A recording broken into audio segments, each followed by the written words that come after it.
Kami bersyukur, berterima kasih, karena hari ini kami boleh datang berkumpul untuk menyembah Tuhan. Kembali mendekatkan diri kami kepada Tuhan. Dan kami sadar, hanya ketika kami dekat dengan Tuhan sajalah kami mendapatkan ketenangan, mendapatkan ketenteraman, mendapatkan damai dan sukacita sejati yang dunia tidak pernah bisa berikan kepada kami. Terima kasih Tuhan, untuk saat ini kami sudah memuji Tuhan, berdoa, menyembah Tuhan, dan tiba saatnya kami mau dengarkan sabda Tuhan. Bawalah segenap jiwa kami tertuju kepada Tuhan. Hati kami siap untuk menerima benih firman Tuhan. Khususnya untuk para calon penginjil dan pendeta yang akan diteguhkan dan ditabiskan. Kami percaya Tuhan juga sudah siapkan mereka supaya benih firman Tuhan ini boleh jadi bekal untuk mereka melayani bersama-sama. Kami serahkan juga hamba-Mu ya Tuhan, yang tidak memiliki apapun yang akan disampaikan selain dari firman-Mu saja. Sembunyikan di balik salib-Mu, biarlah apa yang disampaikannya semua berasal dari isi hatinya Tuhan, untuk kemuliaan Tuhan, dan untuk memperlengkapi kami semua umat Tuhan. Nah, doa kami yang kami alaskan dengan penuh syukur, hanya di dalam nama Tuhan Yesus Kristus, Juru Selamat kami, penebus kami, gembala kami yang baik. Amin. Shalom Aleichem.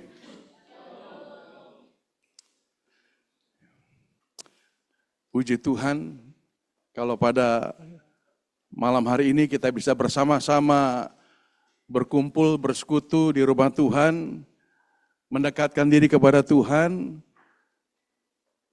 Dan terlebih pada malam ini ada acara khusus, yaitu penabisan para pendeta dan penginjil yang akan melayani di rumah Tuhan, baik ini di GKRI Misi Aletheia maupun juga ada yang di Kalimantan Timur dan juga di Nabire, Papua.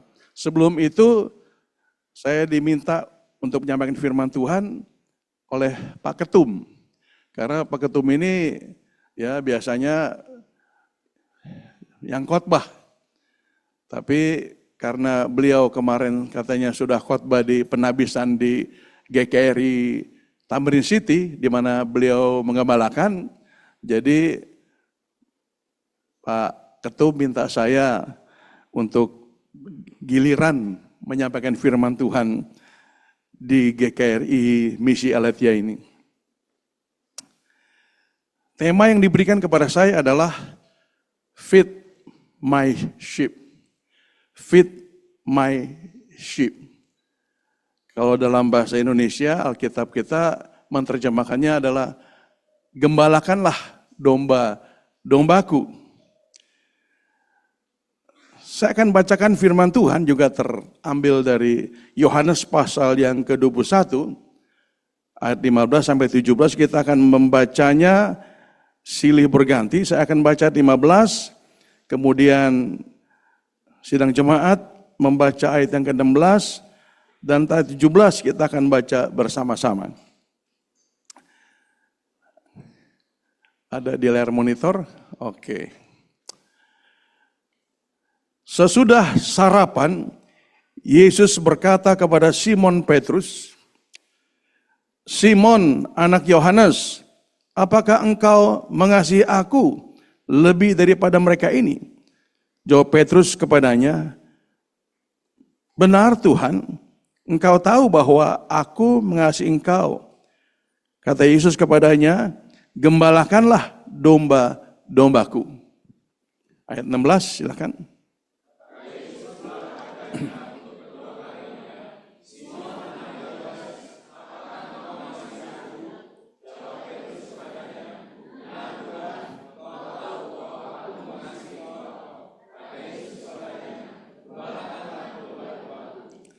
Mari kita baca bersama-sama.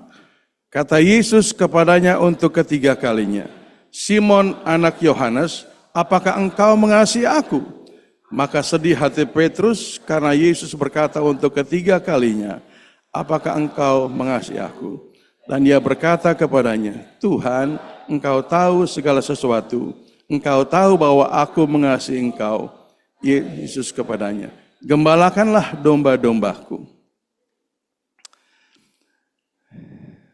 Percakapan ini terjadi ketika Yesus menampakkan dirinya yang ketiga kali kepada murid-muridnya, yaitu di pantai Danau Tiberias. Setelah mereka mengalami satu mujizat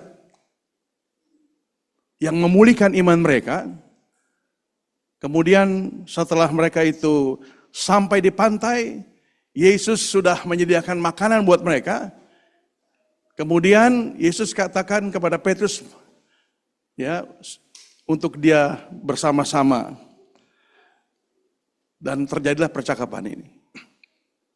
Menarik kalau kita perhatikan, 3 kali Tuhan Yesus menanyakan kepada Petrus, apakah engkau mengasihi aku? Apakah engkau mengasihi aku? Petrus menjawab apakah? Ya Tuhan, benar, engkau tahu bahwa aku mengasihi engkau. Kata Yesus kepadanya, gembalakanlah domba-dombaku. Gembalakan domba-dombaku, kalau dalam ayat yang ke-15, itu dalam bahasa aslinya itu adalah feed my lambs. Artinya, gembalakanlah atau berilah makan domba-dombaku yang kecil atau anak-anak dombaku. Kemudian pada ayat 16 itu ya percakapan yang sama. Kemudian Yesus berkata, gembalakanlah domba-dombaku. Itu dalam bahasa aslinya, dalam bahasa Inggris, shepherd my sheep. Shepherd. Gembalakanlah domba-dombaku. Dan kemudian pada ayat 17, gembalakan domba-dombaku, itu memakai kata feed my sheep, menjadi tema kita pada malam hari ini. Feed my sheep. Berilah makan domba-dombaku. Atau tend my sheep, peliharalah domba-dombaku. Gembalakanlah domba-dombaku.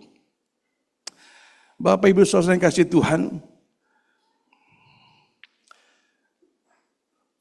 banyak para penafsir berpikir karena 3 kali Yesus bertanya kepada Petrus mengenai apakah engkau mengasihi aku? Lalu ditafsirkan Yesus menanyakan 3 kali karena 3 kali Petrus juga menyangkal Yesus. Tapi dari sisi lain sebetulnya yang lebih penting dan utama adalah di mana Yesus sedang mempersiapkan seorang pemimpin untuk masa depan. Dia memilih Petrus. Walaupun seorang yang penuh dengan juga kelemahan, kegagalan, dan juga dengan karakter yang seadanya, tapi Yesus mempersiapkan Petrus untuk menjadi pemimpin di masa depan, untuk mengembalakan kawanan domba miliknya. Pertanyaannya adalah, apakah Tuhan Yesus berhasil memakai Petrus? Apakah Tuhan Yesus berhasil memakai Petrus? Bagaimana menurut Bapak Ibu Saudara? Apakah Tuhan Yesus berhasil memakai Petrus? Dari mana kita bisa tahu bahwa Petrus berhasil menunaikan tugas yang diberikan kepadanya? Dari buahnya. Dari buah pelayanan Rasul Petrus. Orang bisa dikenal apakah dia sukses atau berhasil dalam pelayanannya bukan karena dia kaya, bukan karena dia pendidikannya tinggi, bukan karena terkenal, tetapi buah pelayanannya. Buah pelayanannya. Itulah yang terjadi di mana Petrus sungguh-sungguh juga akhirnya membuktikan bahwa dia adalah seorang yang diutus Tuhan. Saya catat di sini ada 13 peristiwa. Saya akan bacakan cepat saja, di mana Petrus sebetulnya adalah memang orang pilihan Tuhan yang dipersiapkan Tuhan. Yaitu yang pertama pada hari Pentakosta, Petrus berkhotbah 3.000 orang bertobat dan dibaptis. Bisa ditampilkan di layar, ya, saya kira supaya bisa diikuti. Ya. Lalu yang kedua menyembuhkan seorang lumpuh sejak lahir dekat pintu gerbang indah Bait Allah. Khotbah Petrus kedua di Serambi Salomo. Ya, kemudian yang keempat keberanian Petrus dan Yohanes di hadapan mahkamah agama. Dan perkataan Petrus yang luar biasa adalah kita harus takut kepada Allah daripada kepada manusia. Wiwa Petrus dalam kasus Ananias dan Safira. Ya. Lalu kemudian yang keenam, Petrus menyembuhkan Eneas dari kelumpuhan, membuktikan bahwa dia memang adalah seorang utusan dari Tuhan. Ada bukti, yaitu dia melakukan mujizat termasuk juga membangkitkan Dorcas atau Tabita. Lalu Petrus jika dipakai Tuhan memberitakan Injil dan membaptis Cornelius dan keluarganya. Petrus mempertanggungjawabkan kebaptisan Cornelius di Hai Yerusalem. Petrus di penjara dan malaikat Tuhan melepaskannya dari penjara. Mengalami mujizat ketika di penjara. Ya. Lalu kemudian Petrus memberikan pendapatnya di depan sidang para rasul. Sidang pertama gereja. Lalu yang ke-12 Petrus meninggalkan warisan itu apa? Itu surat 1 Petrus dan 2 Petrus yang kita bisa baca saat ini. Yang diduga itu ditulisnya ketika dia di Roma. Lalu tradisi mengatakan bahwa kira-kira tahun 67 Masehi, Petrus disalibkan dengan kepala di atas pada masa penganiayaan oleh Kaisar Nero di Roma. Apakah Yesus berhasil dengan Petrus? Dari buah pelayanannya kita tahu Yesus berhasil membawa Petrus seperti apa yang diharapkannya. Nah, Bapak Ibu dikasih Tuhan, Alkitab menggambarkan Allah sebagai gembala dan umatnya sebagai kawanan domba. Ya, kita bisa baca dalam Mazmur pasal 23:1, ya, Tuhan adalah gembalaku, takkan kekurangan aku. Kemudian juga Yesaya pasal yang ke-40:11, ya, seperti seorang gembala yang menggembalakan kawanan ternaknya dan menghimpunkannya dengan tangannya. Lalu kemudian juga Yohanes 10:11, akulah gembala yang baik memberikan nyawanya bagi domba-dombanya. Jadi di Alkitab digambarkan Allah sebagai gembala dan umatnya sebagai kawanan domba. Ada 500 kata domba di Alkitab. Pertanyaan adalah why? Mengapa? Mengapa Tuhan diibaratkan sebagai gembala dan umat kepunyaannya itu sebagai domba? Kenapa gembala? Apa hebatnya? Apa yang membuat juga disamakan dengan gembala? Tuhan adalah gembalaku. Bapak yang dikasih Tuhan, yang pertama adalah domba adalah hewan yang penting bagi orang yang hidup di zaman Israel kuno.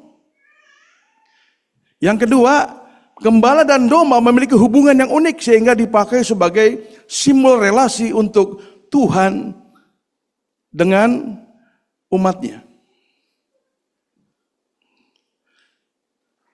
Kita tahu bahwa Habel adalah seorang gembala. Gembala pertama di dunia. Lalu ya Abraham, Ishak, Yakub juga adalah gembala. Musa menjadi gembala 40 tahun di istana Firaun sebagai seorang yang dididik menjadi seorang perwira yang akan mungkin juga menjadi jenderal di Mesir. Tapi Tuhan tidak memilih Musa saat pada waktu dia dalam keadaan yang sedemikian rupa. Kemudian Tuhan kirim dia melalui peristiwa di padang belantara. 40 tahun jadi gembala.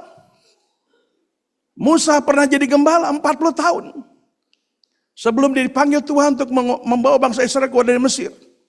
Lalu kemudian juga Daud sebelum menjadi raja ada seorang gembala.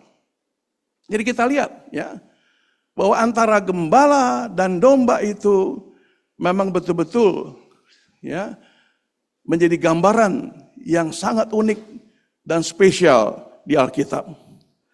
Di dalam Yohanes pasal 11 tadi firman Tuhan berkata, "Akulah gembala yang baik memberikan nyawanya bagi domba-dombanya." Mengenai domba ini makanya memerlukan pemimpin atau gembala yang berjalan di depannya. Kenapa? Kenapa domba memerlukan pemimpin atau gembala yang berjalan di depannya? Karena domba itu dikatakan binatang yang sangat lemah. Domba tidak punya alat untuk mempertahankan diri. Domba tidak bisa seperti bunglon yang bisa berubah warna sehingga dia bisa lolos dari musuhnya. Lalu domba juga tidak bisa berlari cepat ketika ada musuh. Domba juga tidak dapat mempertahankan dirinya karena tidak ada pertahanan. Domba juga dikatakan hewan ini hanya mampu melihat dengan jelas objek kira-kira 3 meter. Maka itu sering tersesat. Dan anehnya pernah terjadi, domba itu hanya ikuti yang di depannya. Pernah satu ekor domba masuk ke jurang, semuanya masuk jurang. Itulah domba. Domba dikenal sebagai hewan yang dapat mengingat terus orang yang memimpinnya, yang memeliharanya. Itulah makanya gembala diperlukan buat domba. Domba memerlukan gembala yang berjalan di depannya. Itu sebabnya umat Tuhan dia sebagai kawanan domba perlu ada gembala. Yesus berkata dalam Matius pasal 9:36, melihat orang banyak itu, tergeraklah hati Yesus oleh belas kasihan kepada mereka. Karena mereka lelah dan terlantar seperti domba yang tidak bergembala. Perlu gembala untuk kawanan domba milik kepunyaan Tuhan. Kalau tidak terlantar, maka gereja membutuhkan seorang gembala. Lalu juga Yesaya pasal 53:6, kita sekalian sesat seperti domba. Masing-masing kita mengambil jalannya sendiri. Tetapi Tuhan telah menimpakan kepada kejahatan kita sekalian. Jadi sekali lagi, domba sebagai hewan yang lemah, tidak berdaya. Perlu seorang pemimpin. Perlu seorang gembala yang memimpin. Nah sekarang saya ingin sampaikan juga bahwa apakah mudah jadi seorang gembala? Menjadi seorang gembala bukan suatu pekerjaan yang mudah. Ya, saya ulangi lagi. Menjadi seorang gembala bukan suatu pekerjaan yang mudah. Raja Daud berkata Mazmur 23:1, Mazmur Daud, Tuhan adalah gembalaku, takkan kekurangan aku. Kenapa pemazmur bisa mengatakan Tuhan adalah gembalaku? Karena dia pernah jadi gembala. Dia tahu kalau jadi gembala, dia pasti akan betul-betul pelihara domba-dombanya. Itu sebabnya dia percaya kalau Tuhan adalah gembalanya, pasti Tuhan pelihara dia. Takkan kekurangan aku.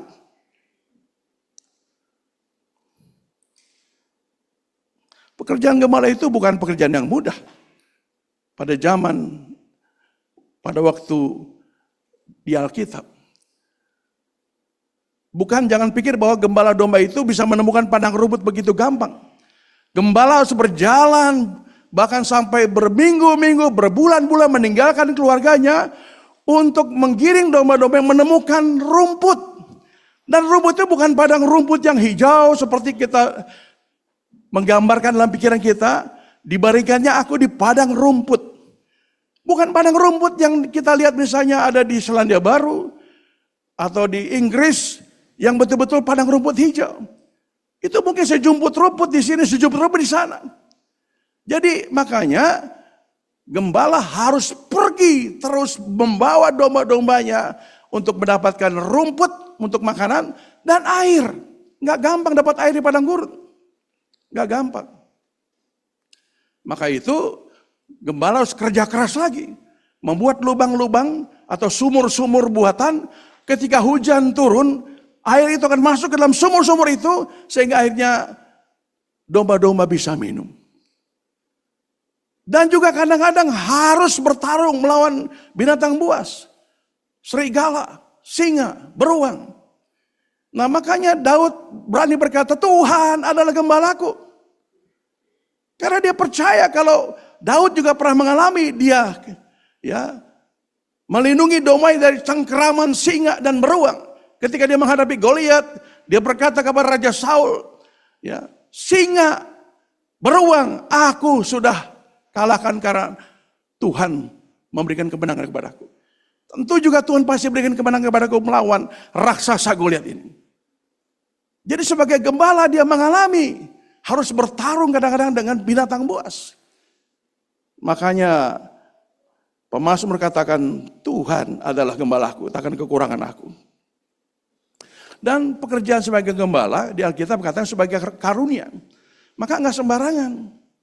Jadi jangan sembarangan memilih orang sebagai gembala. Atau iseng-iseng jadilah gembala. Jangan iseng-iseng. Ini pekerjaan yang bukan sembarangan.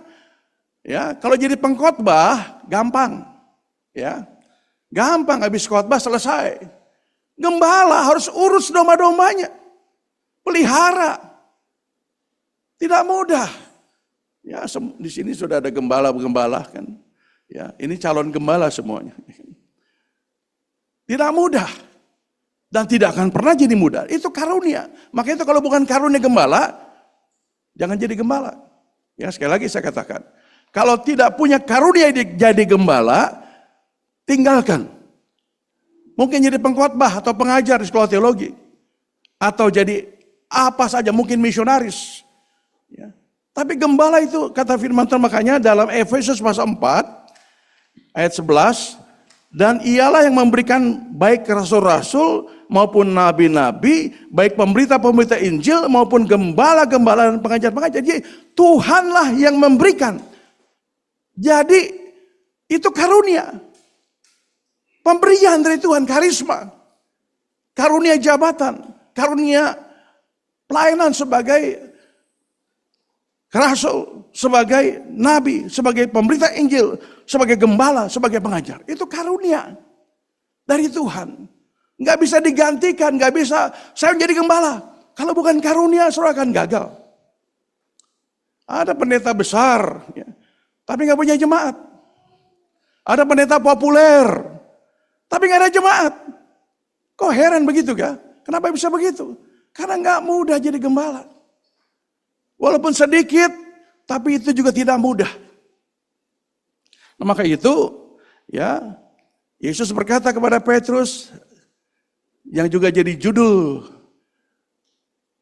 malam ini dalam acara penabisan, feed my sheep. Feed my sheep. Gembalakanlah domba-dombaku. Ada tanggung jawab dan tugas sebagai seorang gembala yang betul-betul harus betul-betul kita jalani. Bagaimana? Yang pertama adalah, ya, mungkin bisa dibantu slide saya, ya PowerPoint, supaya bisa menolong untuk kita bisa ikutin semuanya. Saya nggak bisa ada remote di sini untuk bisa jalanin. Ya. Yang pertama, ya, gembala jemaat harus mengenal dan mengasihi gembala agung. Kita punya gembala agung, siapa? Yesus Kristus. Ya, kita baca slide berikutnya. Maka kamu apabila gembala agung datang, kamu akan menerima mahkota kemuliaan yang tidak dapat lagi. Jadi ada gembala agung. Siapa? Yesus Kristus. Maka Allah damai sejahtera yang oleh darah perjanjian yang kekal telah membawa kembali dari antara orang mati gembala agung segala domba, yaitu siapa? Yesus Tuhan kita.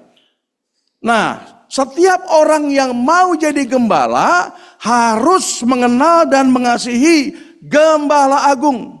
Sama seperti ketika juga Yesus itu juga bercakap-cakap dengan Petrus. Dia bertanya, Simon anak Yohanes, apakah engkau mengasihi aku lebih daripada mereka ini? Feed my sheep. Gembalakanlah domba-dombaku.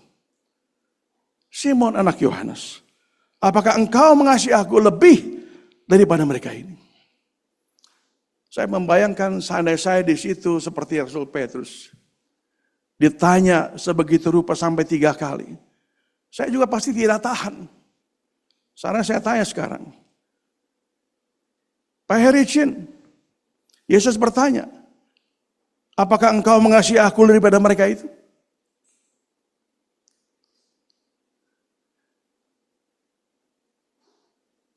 Pak Demianus, Pak Martinus, Pak Agus, Pak Andreas. Yesus bertanya, apakah engkau mengasihi aku lebih daripada mereka itu? Tidak mudah. Yesus bertanya memakai bahasa aslinya itu, kata kasih itu agapao. Tapi Petrus menjawabnya dengan phileo. Ya, kita tahu dalam bahasa Yunani itu ada 4 kata mengenai yang disebut kasih. Indonesia 3, yaitu apa? Cinta, sayang, dan kasih. Yesus bertanya, apakah engkau mengasihi aku? Petrus jawabnya, ya aku sayang kepadamu Tuhan. Dia gak berani untuk sungguh-sungguh memakai kata agapao. Seperti Yesus menggunakan 2 kali Yesus pakai, maka yang terakhir karena Petrus tidak bisa jawab dengan kata yang benar, Yesus gunakan phileo. Apakah engkau mengasihi aku lebih daripada mereka ini? Itu pertanyaan buat saudara juga yang akan jadi calon gembala jemaat. Apakah engkau mengasihi Yesus lebih daripada segalanya? Itu salah satu syarat untuk kita menjadi gembala yang bisa bertahan menghadapi tantangan zaman. Gereja saat ini menghadapi tantangan yang berat. Jangan pikir bahwa gereja ini ya di tengah-tengah saat ini di negara yang mungkin juga ada kebebasan seperti Amerika, apakah itu tidak ada tantangan? Ada, buktinya si Charles Kirk bisa dibunuh. Memberitakan Injil tapi dibunuh. Ada orang yang benci kepada Injil. Ada orang benci kepada Yesus. Tadi istri saya katakan, ya saya punya anak keponakan saya ini sekarang ada di Amerika. Ada gereja yang dibakar di Amerika. Bingung kan? Bukan di Kalimantan, bukan di Jawa. Di Amerika, negara yang katanya itu negara Kristen. Ada yang dibakar. Sebab sekarang ini orang semakin hari semakin jahat, kata firman Tuhan. Itu tantangan. Maka itu kalau kita tidak sungguh-sungguh ikut Yesus dan mengasihi Yesus dengan sepenuh hati, saudara akan luntur. Bisa saja luntur karena uang, luntur karena jabatan, atau luntur karena hal-hal yang lain. Dan yang berikutnya adalah, ya, tapi saya mau baca dulu ya apa yang dalam Yohanes pasal 14. Akulah gembala yang baik dan aku mengenal domba-dombaku dan domba-dombaku mengenal aku. Jadi yang kedua, gembala itu harus mengenal domba-dombanya dan domba-domba mengenal gembala. Tadi kan saya sudah sampaikan, domba ini mempunyai kelebihan. Dia bisa mengenal orang yang memeliharanya itu. Ingat terus kepada orang yang memeliharanya. Saya punya teman seorang gembala.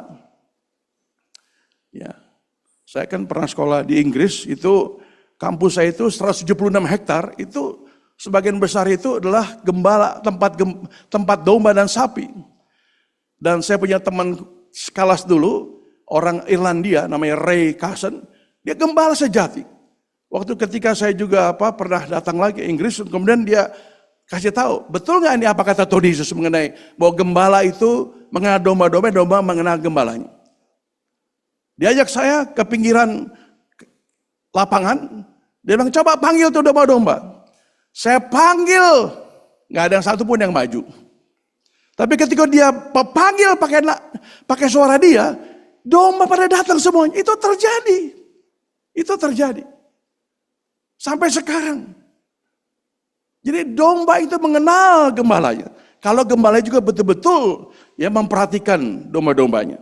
Nah itu yang kedua, gembala harus kenal domba-dombanya. Maka itu gembala jangan sering-sering pergi.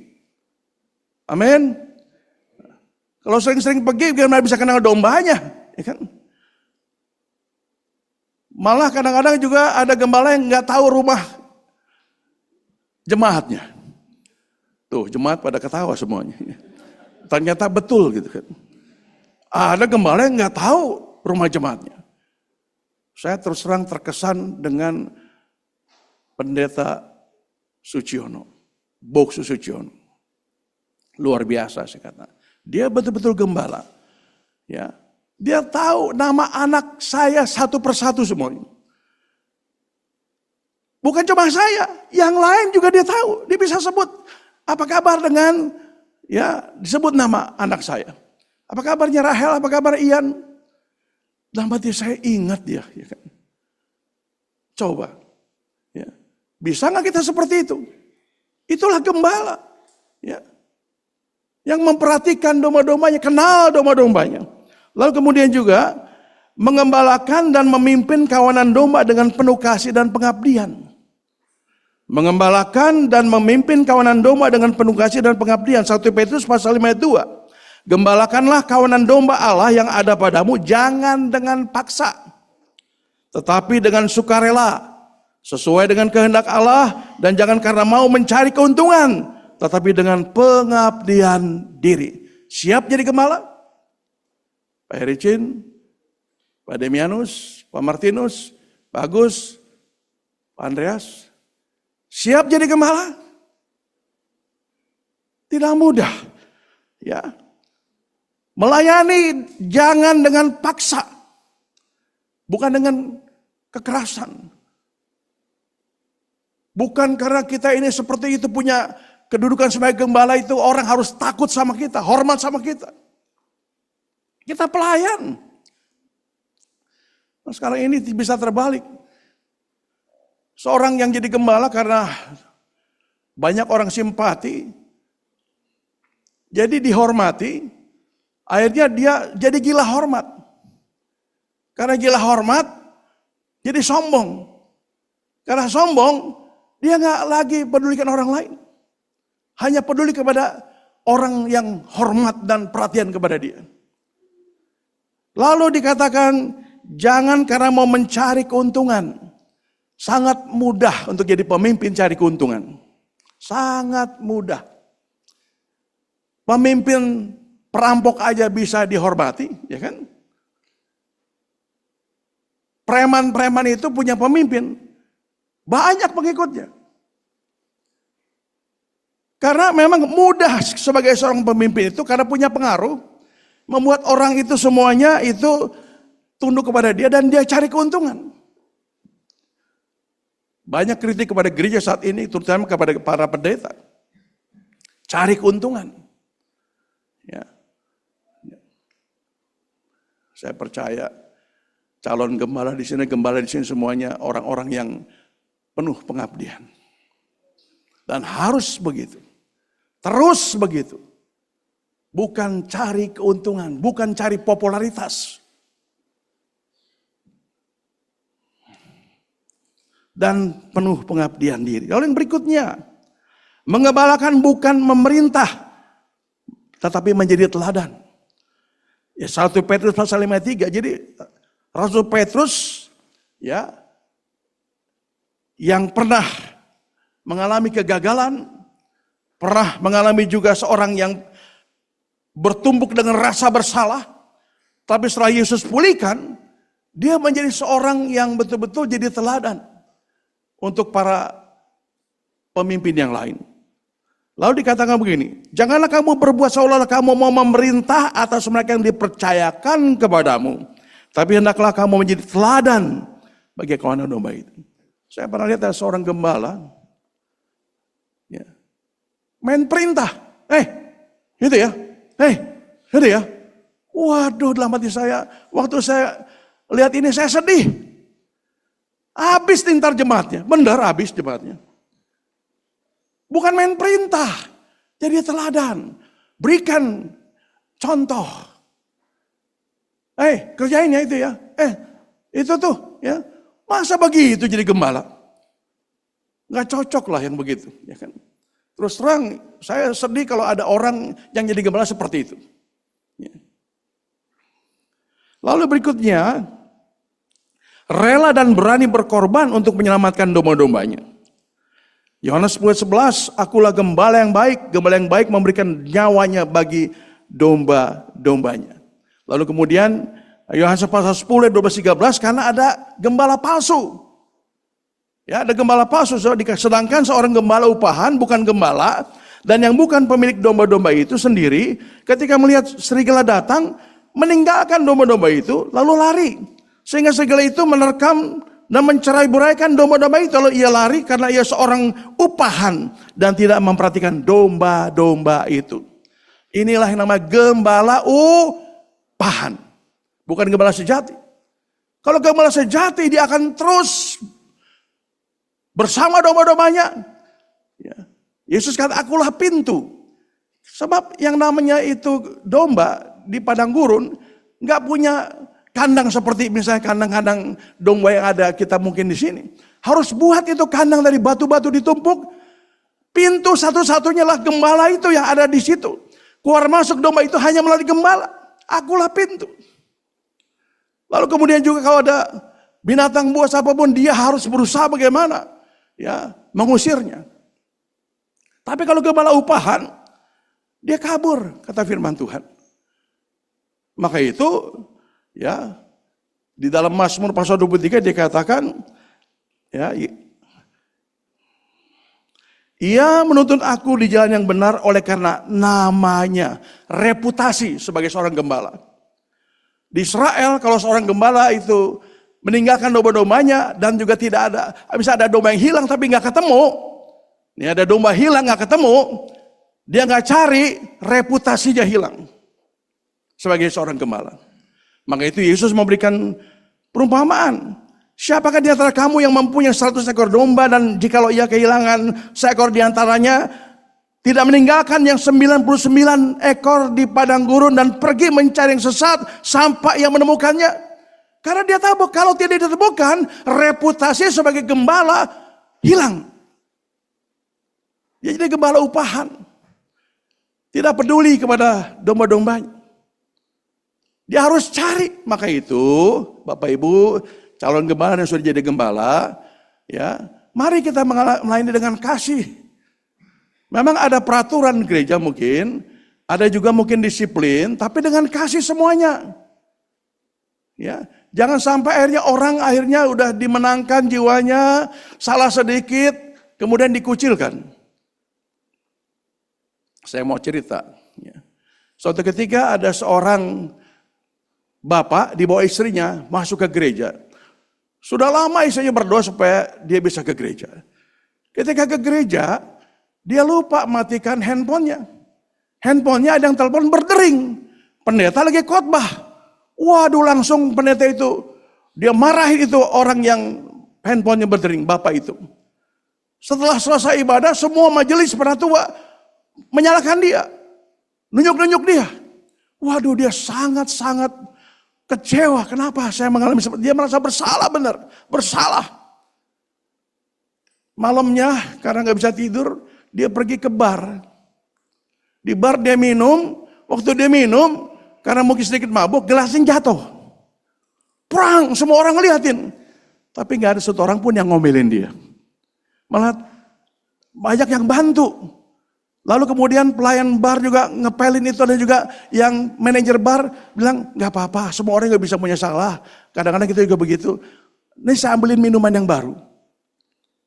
Dia gak sangka ternyata di bar perlakuannya lebih ramah daripada di gereja. Sejak saat itu dia gak pernah pergi ke gereja, tapi dia tiap hari pergi ke bar. Jangan sampai seperti itu Bapak Ibu Saudara. Kita menangkan jiwa. Jiwa itu harus dipelihara. Gereja itu bukannya showroom dengan mobil-mobil mewah bagus semuanya. Gereja adalah bengkel. Bengkel. Tempat kita perbaiki mobil-mobil yang jelek, yang buruk, kita perbaiki. Jangan harap gereja itu showroom semuanya. Termasuk juga semua yang sudah lama jadi jemaat Tuhan di sini.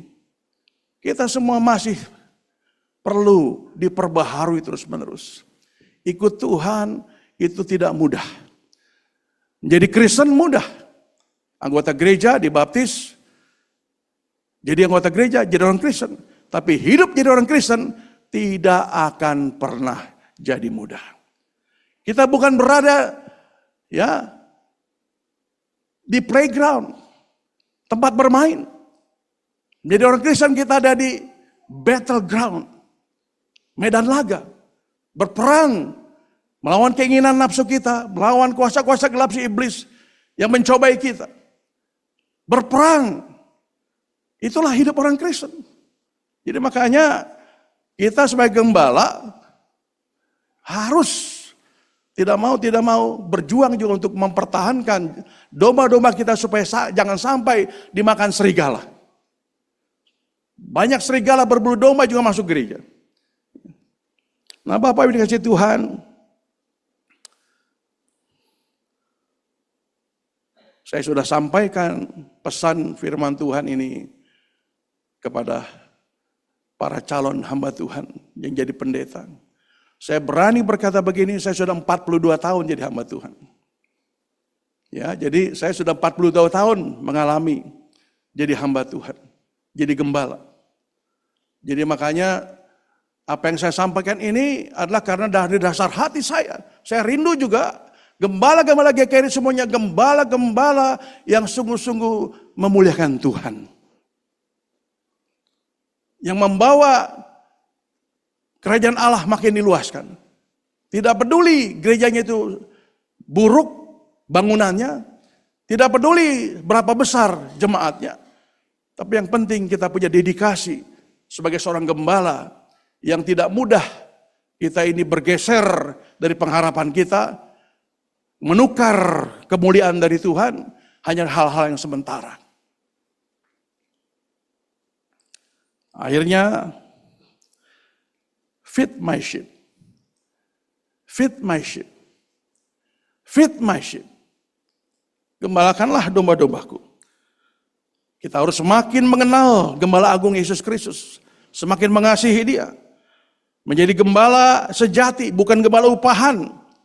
Mengenal domba-dombanya. Memeliharanya dengan penuh kasih dan pengabdian. Bukan mencari keuntungan. Bukan menjadi penguasa. Rela berkorban untuk keselamatan domba-domba. Tuhan Yesus memberkati. Mari kita berdoa. Bapa di surga, kami bersyukur kami memiliki Alkitab firman Tuhan tertulis yang jadi pedoman buat kami bisa baca, renungkan, dan terlebih untuk melakukannya. Karena itu sebagai pedoman buat hidup kami. Khususnya malam ini pedoman untuk calon gembala, calon pendeta, calon penginjil. Tuhan berkati firman Tuhan ini boleh membawa kami semuanya semakin kami diperbaharui. Supaya semakin kami juga betul-betul menjadi gembala sejati. Makin mengenal Yesus. Meninggikan nama Yesus. Terima kasih Tuhan. Di dalam nama Tuhan Yesus Kristus, Gembala Agung kami sudah berdoa dan mengucap syukur. Amin. Saya akan lanjutkan dengan penabisan.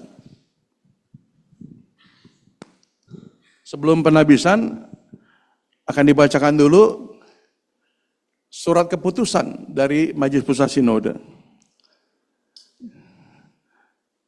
Ya, bersama saya tadi belum diperkenalkan hadir ya Ketua Umum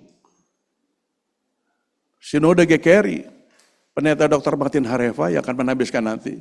Pak, silakan beri supaya jemaat lihat. Ya. Lalu kemudian ada Sekretaris MD Jatim Intim, Bapak Pendeta Fani Madayanto. Ketua MD-nya di Palangkaraya tidak bisa hadir karena satu dan lain hal, tapi bersyukur ya bisa hadir Pak Fani bersama kita. Ya.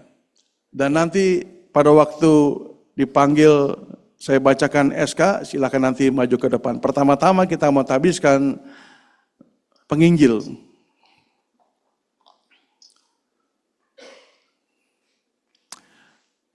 Ya ini karena ada 5 orang calon pendeta dan 1 orang penginjil, jadi prosesnya agak panjang ya Bapak Ibu. Ya. Jadi yang mau ke WC silakan ke WC.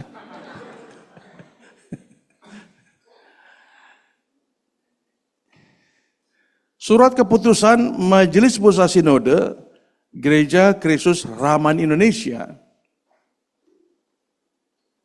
Penabisan penginjil GKRI Jemaat El Gibor Pos PI El Gibor Sotek.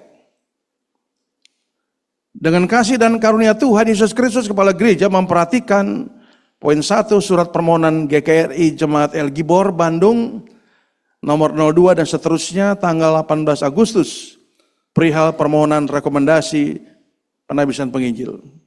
Memperhatikan poin 2 surat rekomendasi Majelis Daerah GKRI Jawa Barat karena Bandung itu kan masuk Jawa Barat.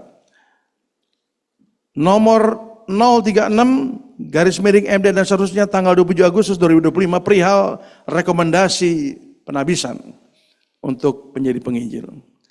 Mengingat tata gereja GKRI dan tata laksana GKRI bab 7 pasal 19 tentang persyaratan menjadi penginjil. Menimbang poin 1 bahwa pentingnya pengembangan jemaat lokal GKRI demi terwujudnya panggilannya sesuai dengan Markus pasal 16-15, menimbang poin 2 bahwa yang dimaksud dengan pengembangan jemaat lokal antara lain dengan mendirikan jemaat dan menabiskan pendeta dan penginjil yang akan melayani di jemaat tersebut. Menimbang poin 3 bahwa calon penginjil telah memenuhi ketentuan untuk ditabiskan menjadi hamba Tuhan di lingkungan GKRI, khususnya di GKRI El Gibor Pos PI El Gibor Sotek, Kecamatan Sotek 32, Kecamatan Penajam, Kabupaten Penajam, Pasir Utara, Kalimantan Timur. Kalau yang nggak tahu lihat di Google aja ya. Memutuskan, menetapkan, mengangkat dan menabiskan Ibu Sanita Anggreni Suwan. Saya persilakan untuk bangkit berdiri dan langsung maju ke depan. Tempat tanggal lahir Kupang 2 Agustus 1978 sebagai penginjil dengan piagam penabisan nomor 125 yang terlampir di dalam SK ini tanggal 29 September 2025. Demikianlah surat keputusan ini yang berlaku sejak tanggal ditetapkan dan apabila terdapat kekeliruan akan diadakan perbaikan seperlunya, ditetapkan di Sidoarjo pada tanggal 29 September 2025 oleh Majelis Pusat Sinode GKRI ditandatangani oleh Ketua Umum Pendeta Dr. Martin Hareva dan saya sendiri Sekretaris Umum Pendeta Jimmy Kawilarang. Demikian SK untuk penginjil dan saya persilahkan Pendeta Martin Hareva Ketua Umum untuk melakukan penabisan untuk penginjil Sanita Anggreni Suwan.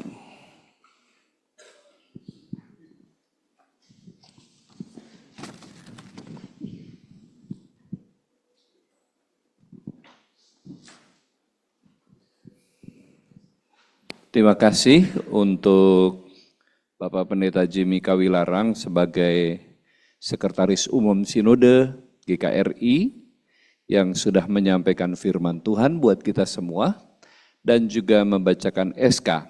Ada 2 bagian penahbisan. Yang pertama bagi penginjil dan kemudian bagi para pendeta dan juga gembala sidang.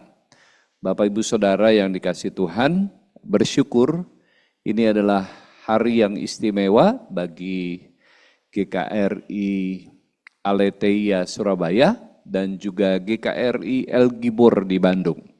Karena hamba-hamba Tuhannya akan ditahbiskan menjadi pendeta dan penginjil.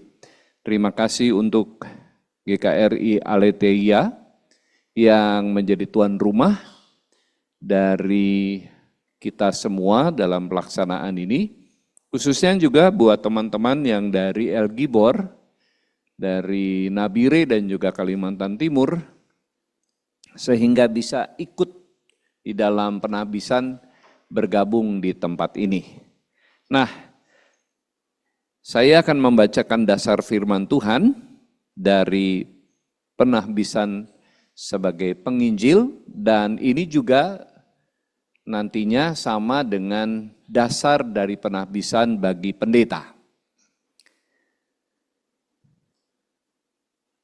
Bersyukur kepada Tuhan Yesus Kristus, Kepala Gereja, bahwa hari ini melalui ibadah penahbisan kita diyakinkan kembali akan penetapan janji Tuhan kepada jemaatnya, bahwa Allah Bapa, Putra dan Roh Kudus telah berkenan menghimpunkan umat kepercayaannya, gerejanya, orang-orang pilihannya yang dipanggil untuk mengambil bagian dalam pekerjaan penyelamatan bagi umat manusia. Karena itu Tuhan berkenan memperlengkapi jemaatnya. Ialah yang memberikan baik rasul-rasul maupun nabi-nabi, baik pemberita-pemberita Injil maupun gembala-gembala dan pengajar-pengajar untuk memperlengkapi orang-orang kudus bagi pekerjaan pelayanan, bagi pembangunan tubuh Kristus, sampai kita semua telah mencapai kesatuan iman dan pengetahuan yang benar tentang anak Allah, kedewasaan penuh, tingkat pertumbuhan yang sesuai dengan kepenuhan Kristus, sehingga kita bukan lagi anak-anak yang diombang-ambingkan oleh rupa-rupa angin pengajaran, oleh permainan palsu manusia dalam kelicikan mereka yang menyesatkan, tetapi dengan teguh berpegang pada kebenaran. Di dalam kasih kita bertumbuh, di dalam segala hal ke arah Dia, Kristus yang adalah kepala. Saya akan mengajukan pertanyaan kepada Ibu Sanita Anggriani Suan. Tolong didampingi oleh suami. Suami adalah Evangelis Martinus yang akan ditabiskan menjadi pendeta dan gembala sidang. Berdasarkan firman Tuhan dan agar menjadi nyata bahwa Evangelis Sanita Anggriani Suwani bersedia menyambut panggilan Tuhan melalui gerejanya, GKRI Jemaat El Gibor Kalimantan Timur, maka di hadapan Tuhan dan jemaatnya, saya persilakan saudara menjawab pertanyaan-pertanyaan berikut ini. Yang pertama, apakah saudara yakin bahwa melalui gerejanya Tuhan memanggil saudara untuk menjadi evangelis di GKRI El Gibor Kalimantan Timur? Apakah jawab saudara? Yakin. Yang Bersedia. kedua, ya saya yakin. Ya, saya yakin. Dua, sebagai dasar pelayanan yang kudus ini, apakah saudara yakin dan percaya bahwa Alkitab adalah firman Allah satu-satunya ukuran iman yang benar? Apakah jawab saudara? Ya, saya yakin. Yang ketiga, apakah saudara berjanji untuk dengan setia melakukan tugas saudara selaku pendeta, selaku penginjil berdasarkan panggilan Tuhan dan ajaran-ajaran firman-Nya, serta mentaati tata gereja dan tata laksana GKRI? Apakah jawab saudara? Ya, saya bersedia. Saat ini dipersilahkan kepada Ibu Sanita Anggriani Suwan untuk menyampaikan ikrar dan janji sebagai penginjil. Ikrar janji setia calon penginjil di hadapan Allah Bapa, Yesus Kristus, Roh Kudus, di hadapan pimpinan Majelis Pusat Sinode, Majelis Daerah, Gembala, dan Majelis Jemaat GKRI. Dengan ini saya menyatakan, satu, percaya Alkitab adalah firman Tuhan dan saya akan hidup menurut firman Tuhan serta memberitakan isi Alkitab sepenuhnya. Dua, akan melakukan tugas dan kewajiban saya sebaik-baiknya dan dapat dipertanggungjawabkan. Tiga, saya akan memberikan teladan dalam kasih, kesetiaan, pengorbanan, dan dengan sukacita melayani tugas yang dipercayakan kepada saya. Empat, akan mentaati dan menghormati gembala jemaat dan pimpinan sinode maupun majelis daerah GKRI serta siap dibimbing dan diarahkan di dalam melaksanakan pelayanan. 5. Akan mentaati tata gereja dan tata laksana GKRI yang telah ditetapkan oleh sidang sinode sebagai pedoman bergereja dan berjemaat. Saya berjanji dengan tulus hati tidak akan mengajarkan atau mengembangkan pengajaran sesat yang bertentangan dengan Alkitab dan pengakuan iman GKRI. Tidak akan memecah belah jemaat dengan menyebarkan isu atau menghasutnya. Yang ketiga, tidak akan melakukan perbuatan-perbuatan yang melanggar hukum. 4. Tidak akan melakukan perbuatan yang memalukan nama Tuhan dan tidak bermoral. 5. Tidak akan melalaikan tugas saya sebagai penginjil di mana saya ditempatkan, melainkan akan mengutamakannya untuk kemajuan dan perkembangan jemaat. Apabila saya ternyata bersalah, melanggar firman Tuhan atau salah satu dan janji setia ini, maka saya bersedia dinasihati atau ditegur oleh gembala jemaat, majelis daerah, majelis pusat sinode, atau secara bersama-sama. Demikian ikrar dan janji ini saya ucapkan dengan penuh kesadaran dan tanpa tekanan dari siapapun juga. Amin. Kita akan segera menahbiskan penginjil Ibu Sanita Anggriani Suwan. Saya mengundang pengurus MPS, MD, dan juga Gembala Sidang untuk mendoakan bersama.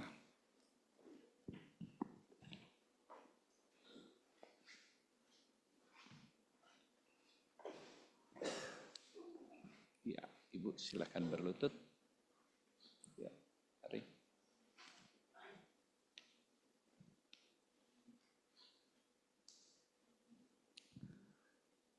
Ibu Sanita Anggriani Suwani, sesuai dengan ikrar dan janjimu di hadapan Tuhan, saya selaku hamba Tuhan Yesus Kristus mentahbiskan engkau menjadi evangelis di dalam nama Bapa dan Putra dan Roh Kudus. Amin.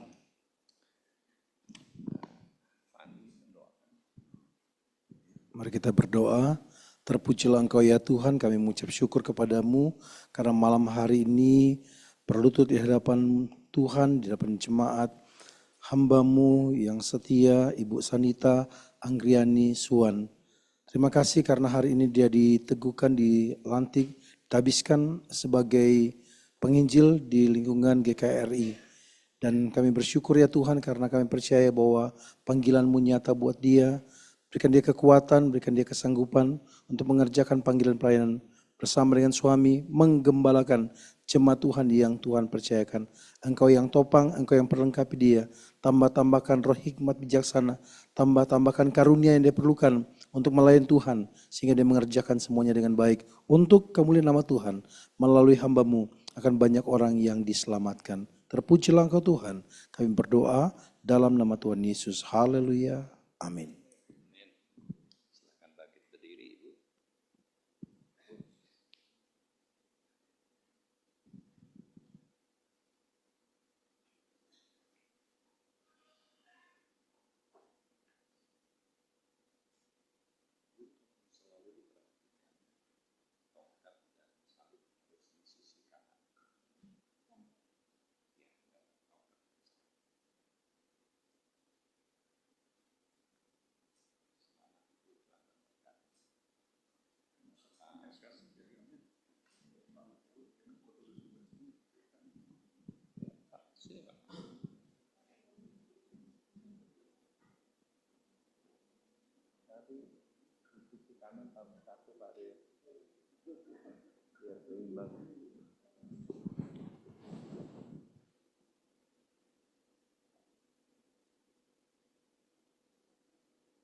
Lanjut. Mau break dulu. Ya, selanjutnya saya akan bacakan SK untuk penabisan pendeta. Ada 3 calon pendeta dari GKRI Misi Aletheia, Sidoarjo. Kemudian ada 1 pendeta dari GKRI El Gibor Nabire. Dan 1 lagi dari El Gibor Sotek Penajam, Kalimantan Timur. Yang pertama saya bacakan yang dari GKRI Misi Aletheia. Jadi saya bacakan tidak semua SK ini. Setelah saya bacakan dari atas sampai kepada keputusan, selanjutnya sama semuanya, jadi akan saya panggil nanti hanya namanya saja, ya, supaya mempersingkat waktu. Surat keputusan Majelis Pusat Sinode GKRI nomor 081, penabisan pendeta Gereja Kristus Rahman Indonesia Jemaat Misi Aletheia. Dengan kasih dan anugerah Tuhan Yesus Kristus Kepala Gereja, memperhatikan poin pertama surat permohonan GKRI Jemaat Misi Aletheia nomor 06 dan seterusnya tanggal 24 Juli 2025 perihal permohonan penabisan pendeta. Memperhatikan poin 2 surat rekomendasi Majelis Daerah Jawa Timur, Indonesia Timur nomor 026 dan seterusnya tanggal 10 Agustus 2025 perihal rekomendasi penabisan. Mengingat tata gereja dan tata laksana GKRI bab 7 Pasal 17 tentang persyaratan menjadi pendeta, menimbang poin 1 bahwa pentingnya pengembangan jemaat lokal GKRI demi mewujudkan panggilannya sesuai dengan Markus 16:15, menimbang poin 2 bahwa yang dimaksud dengan pengembangan jemaat lokal antara lain dengan mendirikan jemaat, menabiskan pendeta dan penginjil yang akan melayani di jemaat tersebut.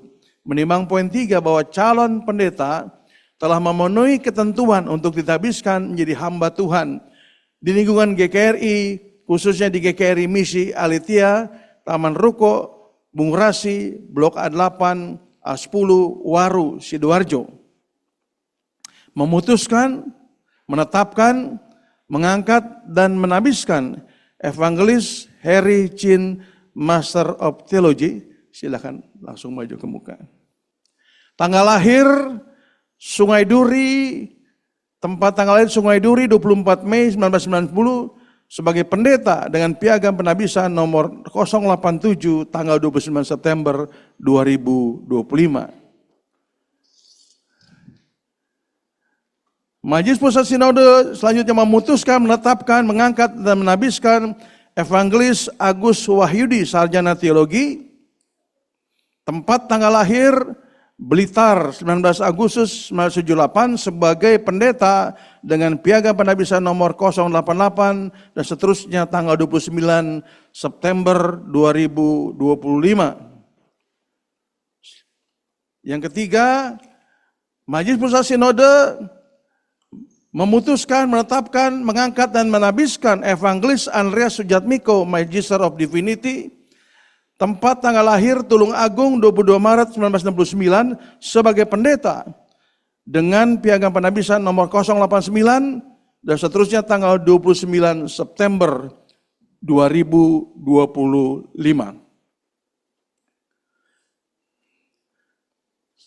Dan selanjutnya ada dari gereja El Gibor, ada dua, yaitu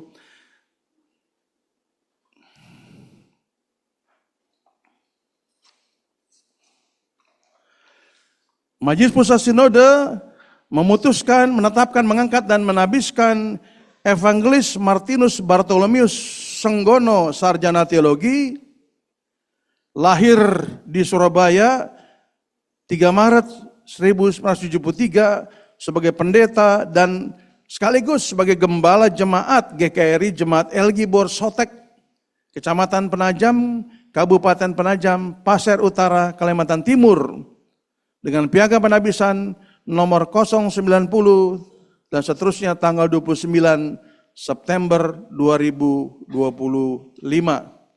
Dan berikutnya juga dari El Gibor, saya akan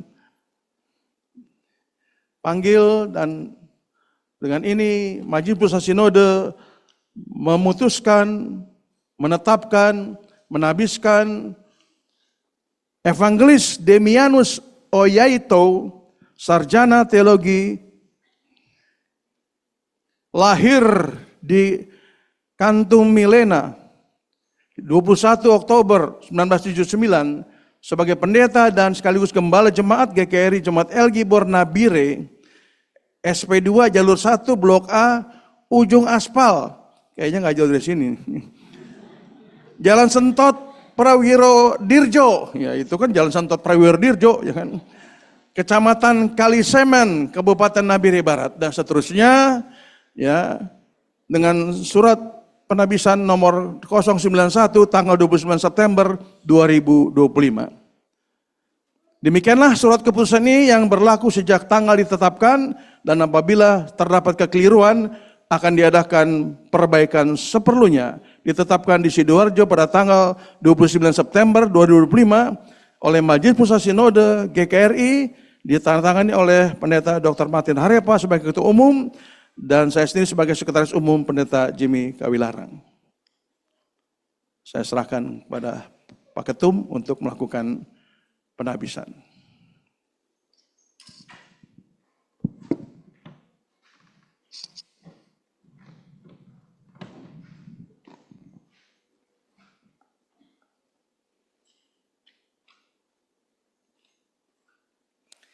Saya akan mengajukan pertanyaan kepada para calon pendeta yang akan ditahbiskan. Dan sebelumnya saya mengundang pasangan masing-masing, istri dari calon pendeta untuk maju mendampingi. Istri ada di sisi kanan masing-masing. Tolong diberi jarak.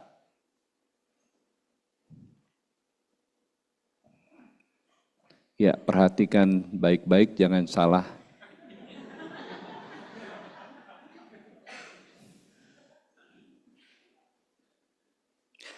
Berdasarkan firman Tuhan dan agar menjadi nyata bahwa Pendeta Harry Chin, Master Teologi, Pendeta Agus Wahyudi, Sarjana Teologia, Pendeta Andreas Sujatmiko, Master Divinity, Pendeta Demianus Oyaitou, STH, dan Pendeta Martinus Bartolomeus Sanggono, Sarjana Teologi.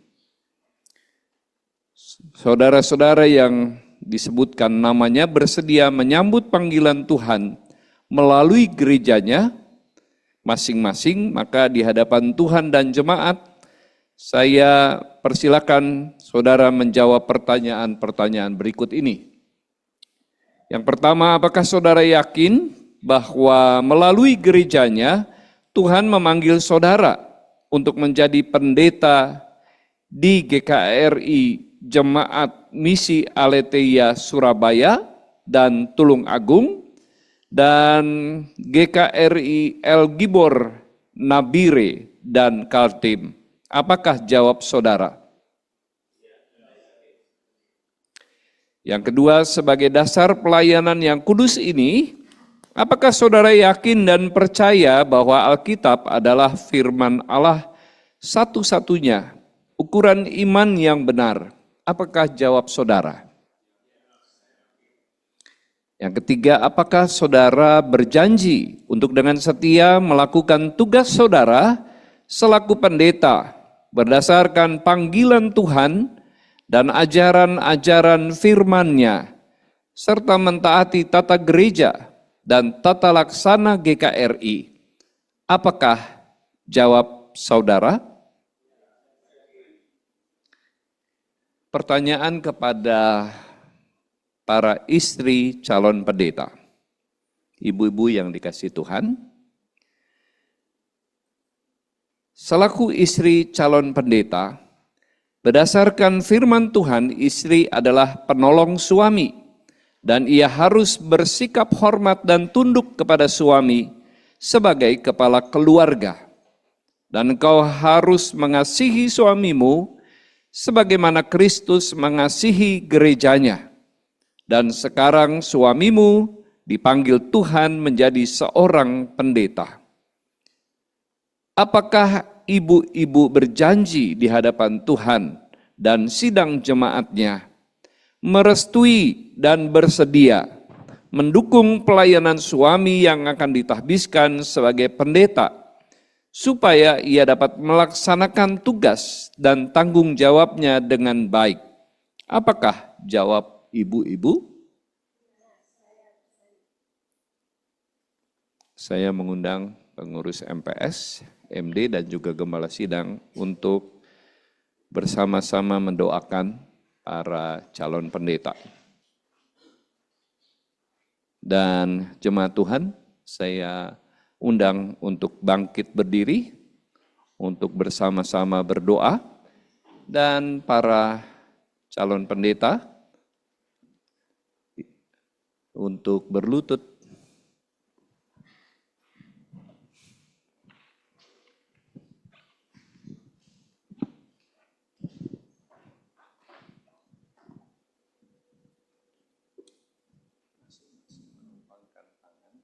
Memilih para pendeta, tolong memilih salah satu. Ya, Pak, sini. JB, Ibu, silakan. Ya. Bapa kami di sorga, yang kami kenal dan kami sembah di dalam Tuhan Yesus Kristus. Terima kasih Tuhan yang sudah memanggil hamba-hamba-Mu para pendeta dalam pelayanan kudus ini. Kami mohon urapan Roh Kudus, kiranya kuasa Roh Kudus dan kuasa firman Tuhan membimbing para hamba-Mu pendeta ini, menjalankan panggilan dan tugas yang dipercayakan Tuhan, melayani dan memperlengkapi umat-Nya, sehingga kerajaan-Mu diluaskan melalui pelayanan dan nama-Mu dipermuliakan. Selaku hamba Tuhan Yesus Kristus, dengan mandat dari Sinode GKRI, saya mentahbiskan para pendeta di dalam nama Bapa dan Putra dan Roh Kudus. Amin. Jemaat Tuhan dipersilakan duduk.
Ngadep ke sana, diperlihatkan nanti.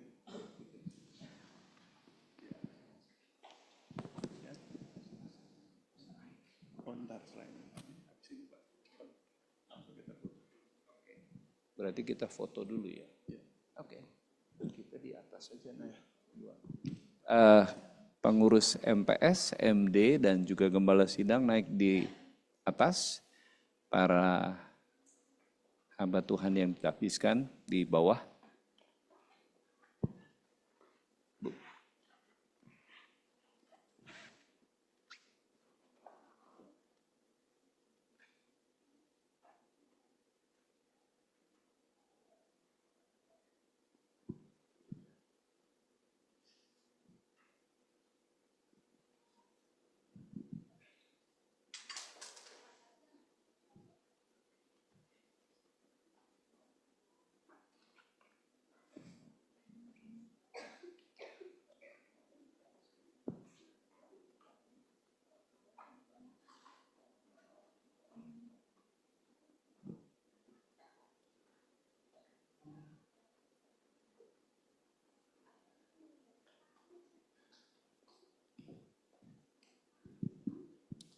Kalau sudah,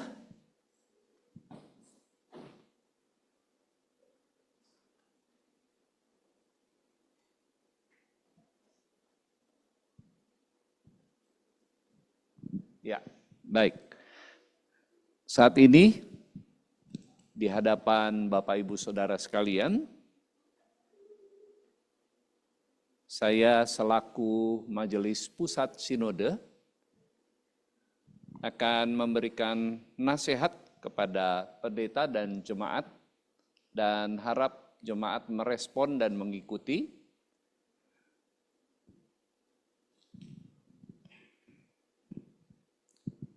Para pendeta yang baru saja ditahbiskan, perhatikanlah kawanan domba Allah di hadapanmu. Layanilah dan gembalakanlah mereka. Layani dan gembalakanlah mereka. Seperti tema khotbah malam hari ini. Karena itu jagalah dirimu dan jagalah seluruh kawanan, karena kamulah yang ditetapkan Roh Kudus menjadi penilik untuk mengembalakan jemaat Allah yang diperolehnya dengan darah anaknya sendiri. Kisah Rasul pasal 20 ayat 28. Jemaat Tuhan Yesus Kristus, sambutlah pendeta dan gembala saudara dengan penuh sukacita. Dengarkanlah ajaran dan nasihatnya. Terimalah teguran dan pimpinannya. Jemaat menjawab bersama dengan saya, ya Tuhan. Penting sudah mandiri sekarang mereka. Nah, kalau baru pendeta, tapi ini mereka langsung dimandirikan. Makanya saya bikin yang dipanggil itu. Para pendeta dari Aletia, dia bebas kan? Dipersilakan kembali. Petra kena sedikit jemaat, tapi dia sudah pendeta juga. El Gibor akan menerima seperangkat. Jadi Pak Demianus tuh barusan DWA saya berapa minggu lalu. Ini susah Bu, jemaat saya sedikit, banyak kan kerja di luar kota. Ya udahlah Pak, gimana lagi? Kan alat memang memimpin persyaratannya harus ibadah, 50 orang nih. yaitu Alkitab dan Belum, dan sekarang nampan perjamuan kudus. jadi itu sebenarnya anugerah Tuhan aja mereka ini. Enggak juga. Di desa, Bu, 60 kilo jalannya lumpur. Biasa Ibu lihat nggak? Siapa yang mau, nggak ada gaji juga dia. Kenyang banget. Ini aja makan udah. Ini ya. Itu. Berarti mah tolong di mute.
Shalom Bapak Ibu. Waktu sudah menunjukkan jam 8:08. Bapak Ibu berharap saya khotbah berapa lama? 5 menit. Oke, siap. Terima kasih. Selamat malam para pengurus MPS, Pak Martin dan Pak Jimmy, dan pengurus MD juga terima kasih. Mari Bapak sekalian kita akan langsung saja merenungkan, mendengarkan firman Tuhan. Khotbah sulung, khotbah pertama kali menjadi pendeta. Apakah ditanya gemetar? Ya saya gemetar Bapak Ibu sekalian. Walaupun sering khotbah tapi nggak tahu gelar jabatan baru ini bebannya berat. Sebelum saya baca firman Tuhan, saya kesaksian dulu. Anak saya kemarin di jalan, saya bilang, Tian, apakah kamu bangga kalau papamu jadi pendeta? Oh bangga Pak. Nah di pikiran saya pikir dia malu Bapak sekalian. Saya bangga, Papa jadi pendeta. Kok bisa bangga? Ya karena Papa jadi ini, pendeta.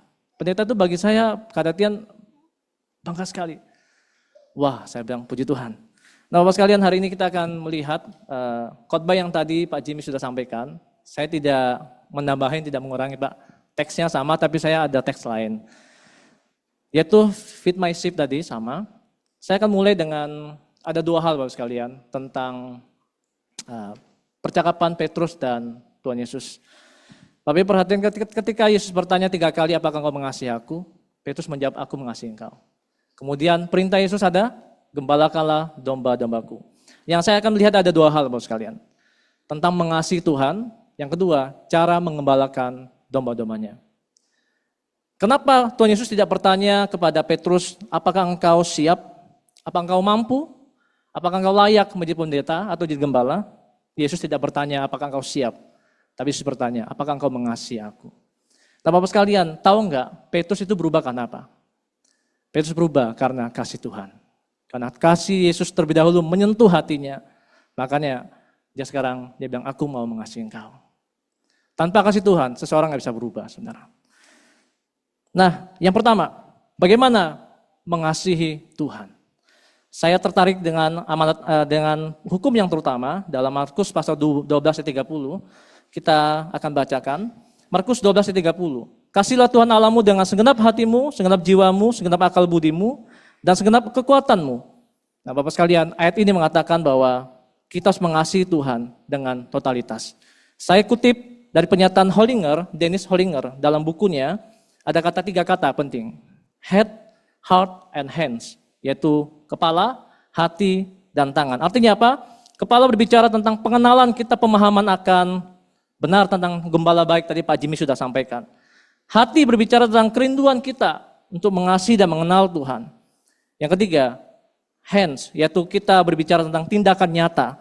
Bahwa kita harus bukan hanya mengerti, bukan hanya punya keinginan, tapi juga punya tindakan nyata.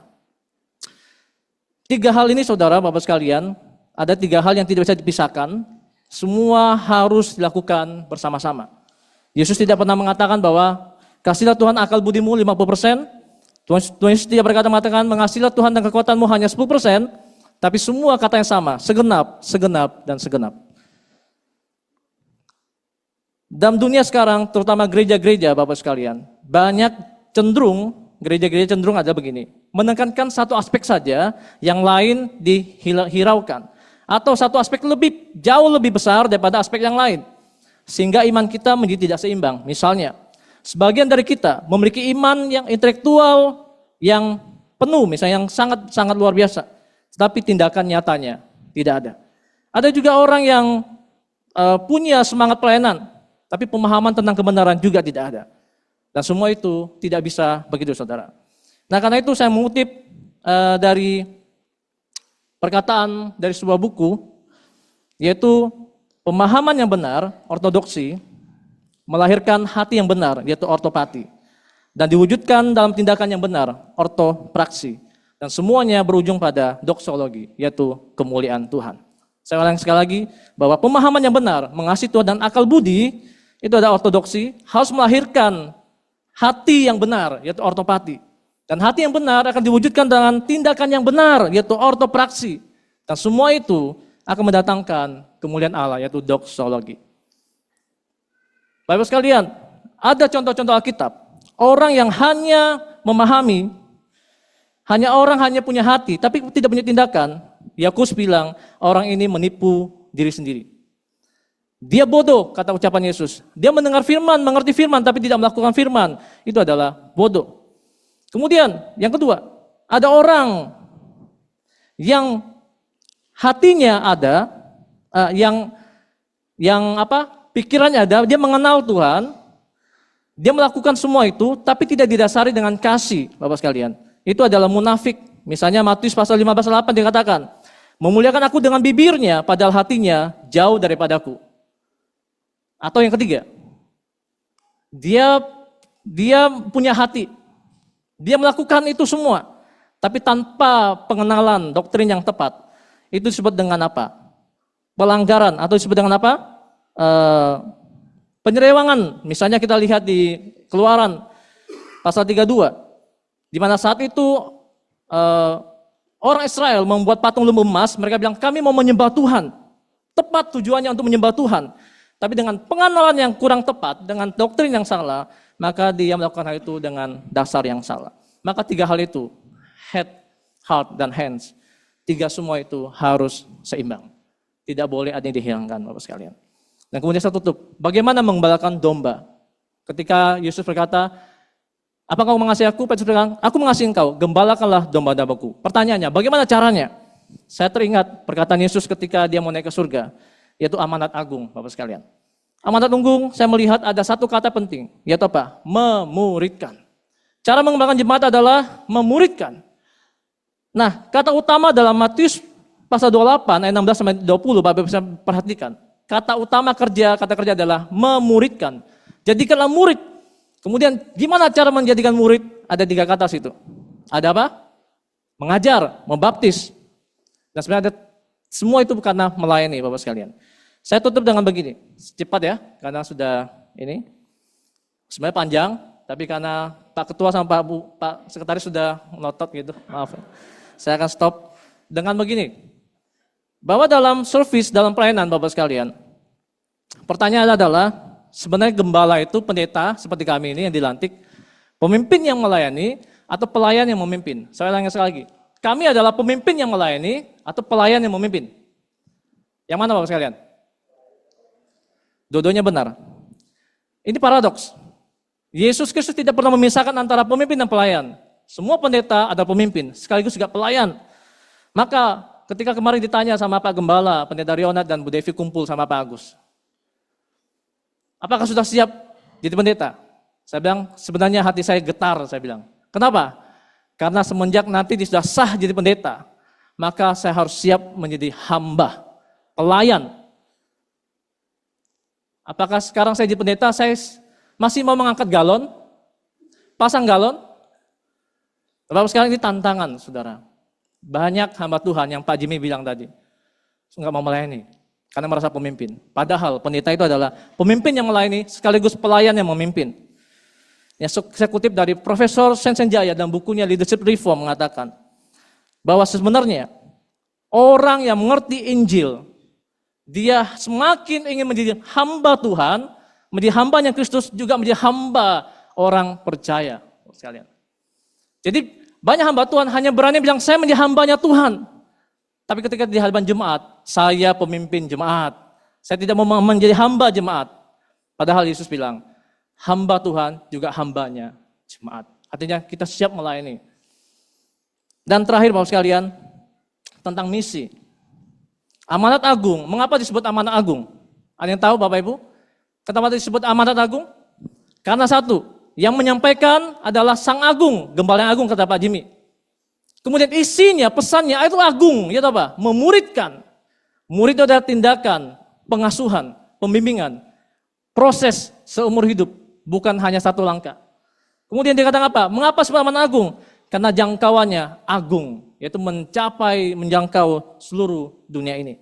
Maka visi saya adalah menjadi gereja yang memuliakan Allah dengan berakar pada kebenaran, yaitu head, bertumbuh dalam kasih, yaitu heart, dan berdampak bagi dunia, itu hands. Misinya adalah untuk mencapai itu semua, kita perlu menggenapi hukum yang terutama dan amanat agung, yaitu apa? Discipleship, pemuridan, teaching, pengajaran, service, pelayanan, dan mission, penginjilan. Dan kiranya Tuhan Yesus menolong kita semua. Amin.